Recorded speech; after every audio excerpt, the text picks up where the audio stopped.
Hey guys, welcome back. I'm fighting through a cold today to bring you guys my list of the top 5 guns of 2016. Let's talk for a second about what this list isn't and what it is.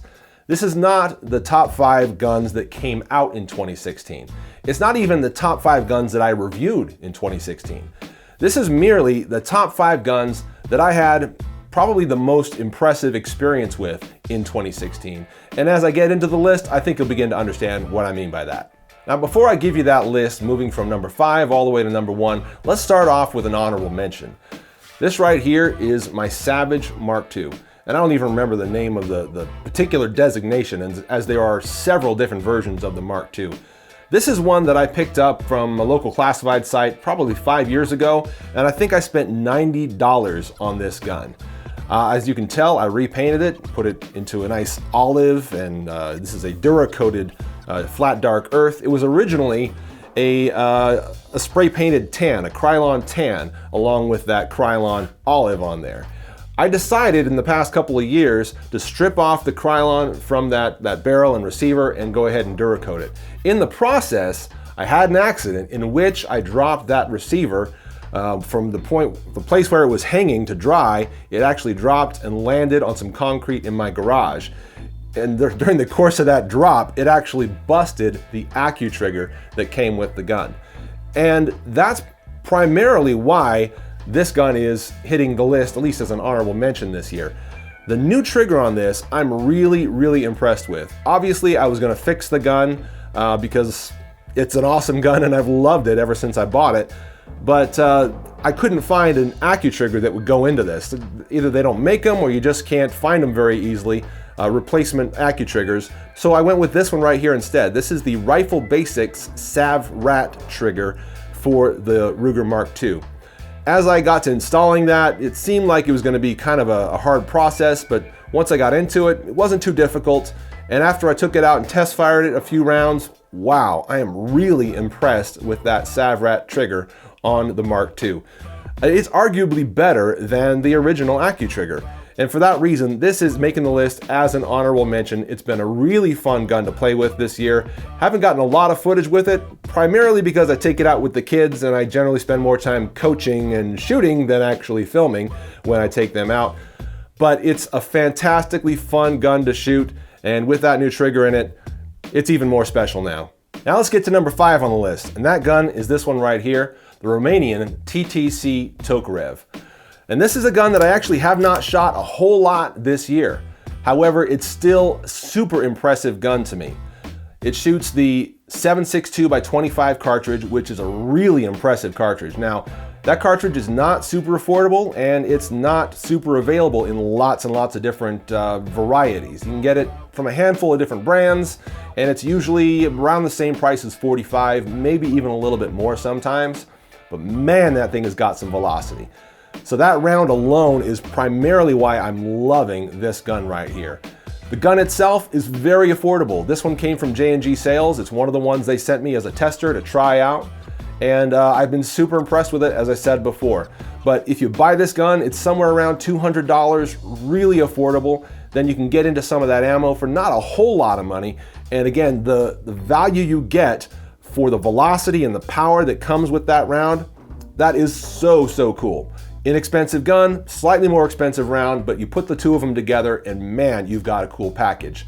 This has been a kit gun for me this year. It's going right back into that kit. I'm not going to talk too much about what that kit is or what it's for, but it's going right back into it. And I just love knowing that I've got that gun at the ready in that particular kit and that kind of power on tap pretty much whenever I need it. That's a very cool thing. So cool collector, but again, a very practical gun in my opinion, and that's why it's number 5 on my list. Moving on to number 4, this is a gun that everybody's familiar with by now. I'm talking about the Smith & Wesson M&P 9 Shield. This one has since become available in 40 as well as 45. And also, there's a version out with no safety on it. This is the one with the safety.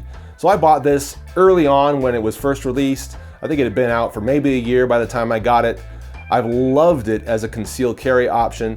I still have it pretty frequently in my concealed carry rotation. I love how shootable it is. And I've actually put this in my wife's hands. I took her to the range and she tried it for a little while. In fact, she liked this gun just about as much as she likes the standard M&P 9, which is saying a lot, and she shot that gun a good amount. So all those factors considered, the Smith & Wesson M&P 9 Shield is a fantastic carry gun. This is one that you can rely on. The fact that you can get it in 40 and 45 now is also really cool. Really nice slim form factor, very light, very concealable, easy to carry, easy to shoot, easy to be accurate with. I love that about this great concealed carry option. And that's why it's number 4 on my list. Now let's go to number 3, which is a gun that I've had for a couple years now, but that did really well for me in 2016. Talking about the Ruger American Ranch in 5.56. This gun has been outfitted for me by Optics Planet with this Vortex 3-9x40 Crossfire 2 on top of it. I've also added this little section of rail so that I can add a light to that when I feel like it's appropriate. This gun has performed so well for me. I took it on a hunt recently, as some of you guys saw in that video that I did with Desert Defense. We took this out and we got a coyote with it. And what better review can I give than to say that this is a fantastic critter getter, or, you know, varmint shooter. It did so well. The optic was great on top of it, totally adequate for it. Pretty affordable one, by the way. And the way this thing carried around in the woods and in the brush and all the scrub oak that we were hiking through was so easy. Slung it over my shoulder most of the time, held it kind of in my arms as well, and that 16-inch barrel, super easy to swing and maneuver. It is threaded, by the way, if you haven't mentioned that before, so I can add a suppressor to the front of that, which I will be doing once that suppressor finally comes in. Don't know when that's going to be. Nice composite stock on it, very, very light, very, again, easy to carry around. Nice soft rubber butt pad on it that's very, very comfortable, makes it really soft shooting. The trigger on it, also really, really great. It's basically Ruger's version of the AccuTrigger, and in my opinion, they've done a great job of sort of copying Savage's success with that. It feels great, shoots really, really well. I believe it's a 5-round magazine, once again holding 5.56 or 223. I think that this gun in particular would be a really nice option for those of you who cannot own an AR-15 based on your locality, but you want the power of a 223 or 5.56 in a package that seems far less threatening, but again, can do a pretty good amount of damage. And for that reason and many, many others, the Ruger American Ranch is number 3 on my 2016 list. Number 2 on my list is a gun that I know some of you guys are going to take exception to, mainly for reasons of international politics. But I'm going to set that stuff aside and just talk about the quality and the value of the gun. We're talking about the Canik TP9, in this case, the SF. We could also set the TP9 V2 probably right next to this one on this list because they've both performed so well for me in 2016. The V2 I took down to front sight, shot that gun, and managed to DG the class with it. That right there is a testament of how shootable that gun is, how reliable it is. I might have oiled it once, but never cleaned it in 600 rounds, and it just did great through the class. 4-day class, lots of dust, very dry out there, and the gun did a fantastic job, obviously.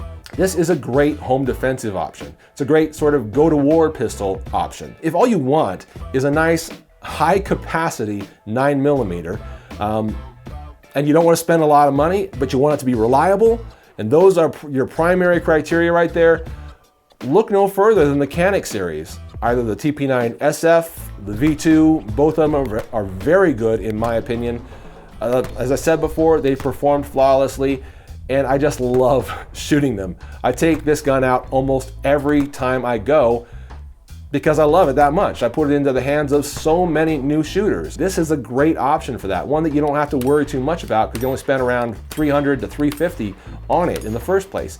Super affordable, super reliable, and for those reasons, the Canik TP9 series is number 2 on my list. And for my number 1 gun of 2016, this is actually one of the most recently released guns of 2016, and probably one we'll still be talking about at SHOT Show 2017.